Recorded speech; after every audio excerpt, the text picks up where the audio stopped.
Channel वक्त की आवाज़ को सब्सक्राइब करें और बेल आइकॉन दबाएं ताकि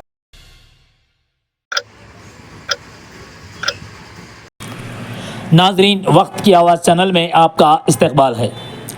नाजरीन अदोनी शहर में मरकज़ी हुकूमत की जानिब से लाए जाने वाली वक्फ तरमीमी बिल को लेकर शहर के मुख्तलिफ़ तंजीमों, सियासी कायदीन, मजहबी रहनुमा, दानिशवरान की गुज़िश्ता 3 दिनों से मुशावरती बैठक होती रही।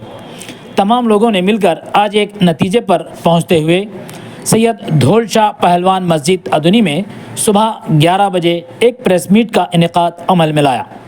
इस मौके पर काजी अल्ताफ़ हुसैन साहब ने मीडिया से खिताब किया और वक्फ तरमीमी बिल से मुताल्लिक़ तफसील बताई और मीडिया के ज़रिए ऐलान किया कि बरोज़ जुमा बतारीख़ 4 अप्रैल बवक्त बाद नमाज इशा शाही जामिया मस्जिद अदोनी में वक्फ तरमीमी बिल को लेकर एक जलसा मुनाक़िद किया गया है, जिसमें अवाम से खिताब करने के लिए बैरूनी रहनुमाओं को मदऊ किया गया है। वो अवाम से खिताब फरमाएंगे, लिहाजा उन्होंने अवाम से अपील की है कि बरोज़ जुमा रात बाद नमाज इशा शाही जामिया मस्जिद अदोनी में मर्द व ख़वातीन की कसीर तादाद में शरीक हों। इशा के बाद इमीडिएटली ये नॉन पॉलिटिकल ये मीटिंग है, only to create awareness of the post amendment bill. इशा के बाद जामा मस्जिद अदोनी, हाँ हाँ वही बस हो गया, रैली नहीं है। और जल्द वो उसके बाद जो अवेयरनेस प्रोग्राम अंदर होगा, उसके बाद ना प्रोटेस्ट होगा बाहर, ना कोई जाएंगे, कोई किसी का कुछ नहीं होगा, सिर्फ एक अवेयरनेस करने के लिए कि जानकारी देना। देखिए हमारे पास पढ़े लिखे लोग नहीं हैं, इम्कान था वो कल पार्लियामेंट में ऑलरेडी वो बिल औकाफ अमेंडमेंट बिल ने पास कर दिया है। अब सवाल ये है, बिल तो पास हो गई, इसके बाद राज्यसभा में क्या होगा क्या नहीं होगा वो भी देखा जाएगा।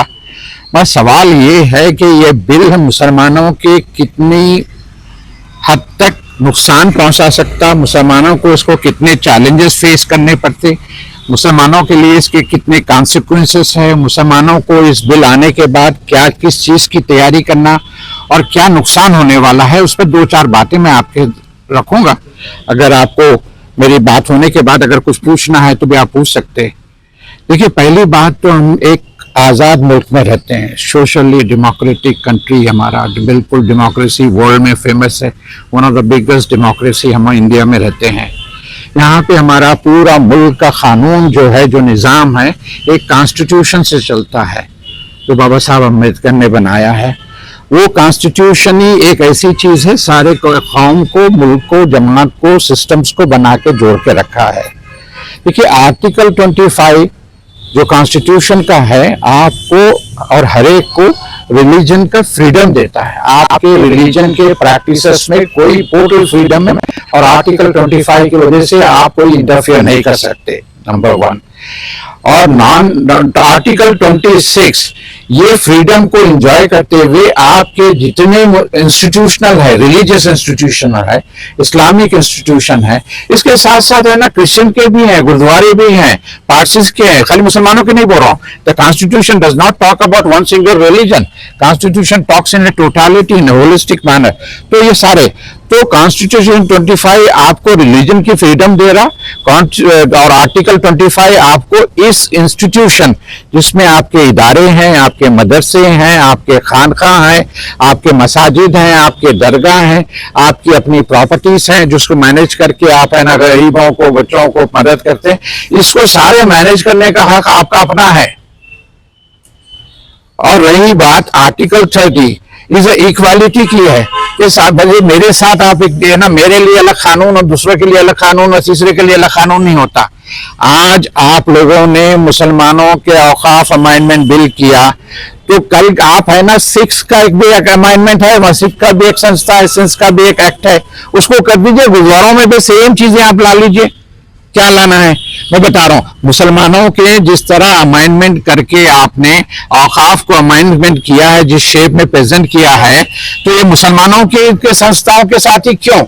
आप दूसरे पार्सीज के साथ भी करिए, सिख्स के साथ भी करिए, क्रिश्चियंस के साथ करिए। आप हाथ नहीं लगा सकेंगे लेना गुरुद्वारे में तो उनके एक्ट को। यहाँ क्या किया गया कि हमारे पहले मुस्लिम इंस्टीट्यूशन फ्रीडम, हमारा आर्टिकल कॉन्स्टिट्यूशन के साथ हमारा रिलीजन में इंस्टीट्यूशन हम ही चला सकते हैं, आप लोगों ने नॉन मुस्लिम इंटरफेरेंस कर दिया। कैसे? आपने बोला कि दो राज्यसभा से 2 लोकसभा से 1 राज्यसभा से 3 एमपीस आप नॉन मुस्लिम्स होंगे या कोई भी होंगे, 3 एमपीस होंगे। उसमें क्लास लगाया, बहुत कॉन्स्टिट्यूशनली अमेंडेड के 3 MPs, 2 from one house, 1 from another house, not necessary they need to be a Muslim, they will be nominated by the parliament. जिसकी मेजॉरिटी रहेगी वो 3 निकाल देंगे। तो normally it is expected that they are going to be from the ruling party and ruling party will belong to one particular community, और एक community होने की वजह से वो सारे वहां पे 3 आ जाएंगे। अब रही बात, देखिए पहली बात सोचने में आया कि औकाफ हमारे जितने थे मुस्लिम, हमारे एक्ट के हिसाब से मुस्लिम लोग चलाते थे। अभी ये जो एक्ट में है उसका जो चीफ एग्जीक्यूटिव ऑफिसर होगा वो नॉन मुस्लिम होगा, ये सोचने की बात है। और साथ ही साथ उसमें एक्सपर्ट पैनल्स होंगे गवर्नमेंट के, जो अंडर सेक्रेटरी और सेक्रेटरी रैंक के जो लोग होंगे करेंगे, वो लोग भी है ना नॉन मुस्लिम होंगे, एज एक्सपर्ट पैनल आएंगे। तो यहां पे क्या हो गया, देखिए एक सबसे बड़ी बात, कोई भी संस्था चलाना है, कोई भी ऑर्गेनाइजेशन चलाना है, उसकी आजादी उसका दिल है, और दिल को अगर रोक देंगे तो उसकी आजादी को रोक देंगे तो संस्था नहीं चलेगी।